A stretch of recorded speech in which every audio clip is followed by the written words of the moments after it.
I'm just sitting here currently at work right now before people in my office come in. So I'm here quite early and thank God no one else is here with me.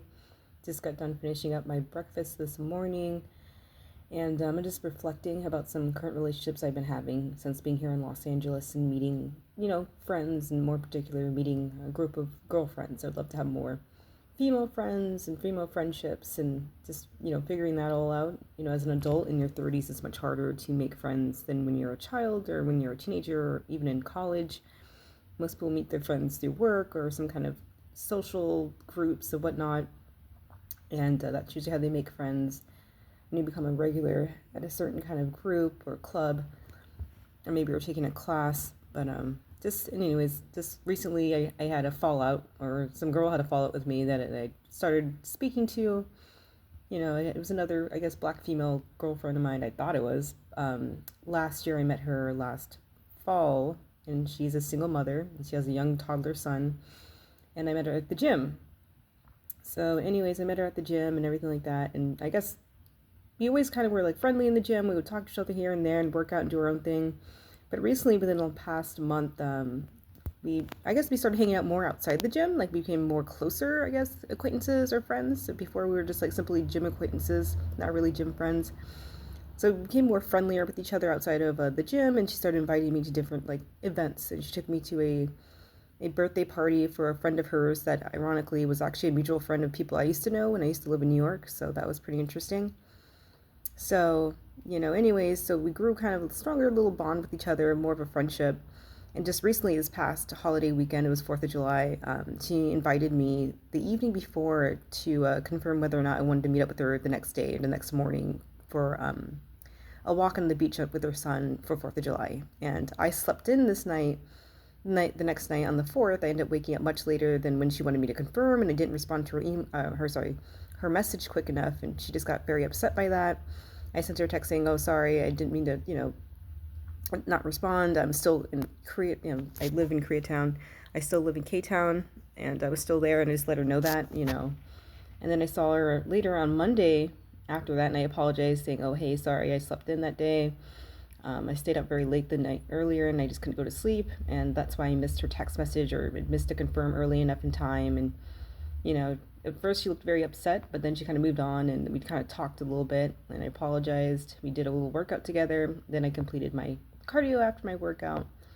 And that's when she let me know that she didn't want to, I guess, have any more connections with me anymore, which I thought was pretty interesting. I'm like, oh, okay. She said that it was very ingenuine of me to not respond back in a timely manner, and that my text I sent her on Saturday around the time when she wanted me to confirm, I guess, wasn't good enough a response for her. And my apology I gave was a little bit earlier than that. I guess wasn't really adequate enough either. And yeah, she just let me know in a really kind of, I guess, longish text message that she just no longer going to have this connection anymore and that she wanted to move on. And I was like, oh, okay. So that was like one potential friend I could have had that just ended really kind of awkwardly. The whole little message kind of reminded me of when I was in high school or college, where the last time I had a message like that, either when I was sending it to someone, I thought it was a friend that I wanted to not see anymore, or whether someone was sending me a text message like that I didn't want to see anymore. It reminded me of being an adolescent or a teenager or in my early 20s and not a grown woman in my 30s or 40s. So I thought that was pretty interesting that, I guess people still think that, I guess they still break up with friends that way. So that's news to me. But just thinking about making female friends and being more intentional with making not just female friends or black female friends, but also making friends that are like-minded, because I know me and this woman, we weren't really close with each other in regards to our personalities. We were very different personality-wise, so maybe that was another reason why she just didn't want to hang around me anymore, which is fine and fair enough. I'm not offended by that. There's a season and a reason for everything and people coming in and out of your life, and I'm not really offended by that. And yeah, just that instance is very interesting. For me, it's more kind of humorous looking back at it because it was just such a funny text message. I guess it wasn't funny because she was being quite serious, but to me, I just kind of looked at it and laughed a bit because I'm like, oh man, this really reminds me of high school or something, where you text your friends saying you're angry at them and you never want to see them again, and it's like, oh, okay, but it is what it is.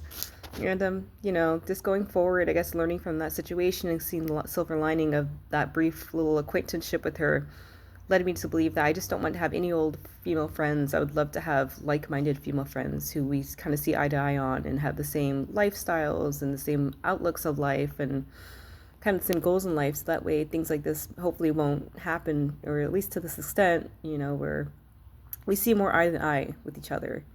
So I just want to throw it out there about kind of female friendships in your 30s, and just kind of how to navigate and maneuver with that. And just I'm very actually quite happy of myself that I didn't take it too personally with that message, even though I'm pretty sure that was the intention of her sending me the message with the way it was, because it was kind of jarring with the language she used. And but to me, I just kind of looked at it, shrugged, and said, okay, I respect your wishes and good luck to you too.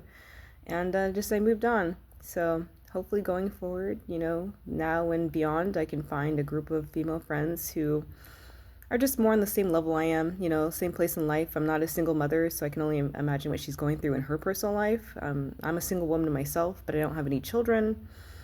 And so just our phases of life are different, and it is what it is. So just want to put that out there and just see if anyone else has issues with just making and maintaining female friendships in their 30s. So